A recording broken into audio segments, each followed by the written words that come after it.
இன்றைக்கி நம்ம ட்ரெண்டிங்கில் இருக்கிற டல்கோனா காஃபி செய்ய போகிறோம். அதுக்கு ஒரு கப் பாலை காய்ச்ச போகிறேன். பாலை ஒரு கிண்ணத்தில் ஊற்றி காய்ச்சிக்கலாம். பாலை காய்ச்சி நல்லா ஆற வச்சுட்டு கோல்டு டல்கோனா காஃபி செய்ய போகிறோம். நம்ம இன்றைக்கி டல்கோனா காஃபி செய்கிறதுக்கு 2 ஸ்பூன் சர்க்கரை ஒரு பவுலில் சேர்த்துக்கிறேன். அதே அளவு 2 ஸ்பூன் இன்ஸ்டன்ட் காஃபி பவுடர் சேர்த்துக்க போகிறேன்.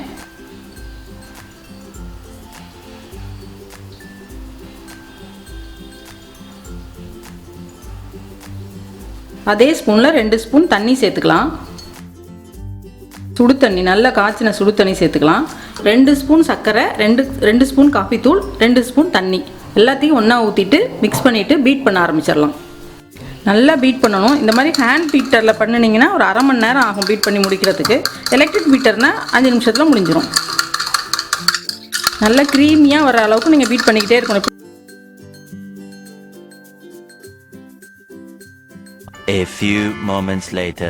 இந்த மாதிரி நல்லா பீட் பண்ணிக்கிட்டே இருக்கணும். அந்த மாதிரி அப்போ தான் இந்த மாதிரி வரும். நான் இப்போ ஒரு அரை மணி நேரமாக பீட் பண்ணி முடிச்சிருக்கேன். இப்போ நல்லா இந்த டெக்ஸ்சர் வந்துருச்சு.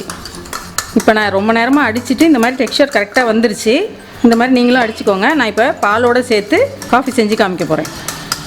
நம்ம இப்போ டல்கோனா காஃபி செய்கிறதுக்கு ஒரு கப்பில் ஐஸ் க்யூப்பை சேர்த்துக்கலாம்.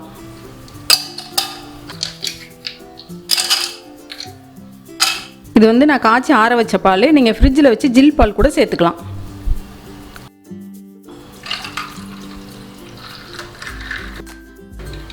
இப்போ நம்ம செஞ்சு வச்சுருக்க மிக்ஸை இந்த பாலுக்கு மேலே போட்டுக்கலாம்.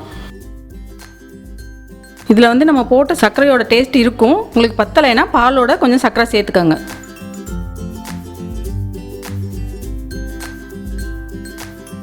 அவ்வளோதாங்க, நம்மளோட சூப்பரான டல்கோனா காஃபி ரெடி ஆயிடுச்சு. இந்த வீடியோ உங்களுக்கு பிடிச்சிருந்துச்சுன்னா கமெண்ட் பண்ணிவிட்டு உங்கள் ஃப்ரெண்ட்ஸோட ஷேர் பண்ணுங்கள்.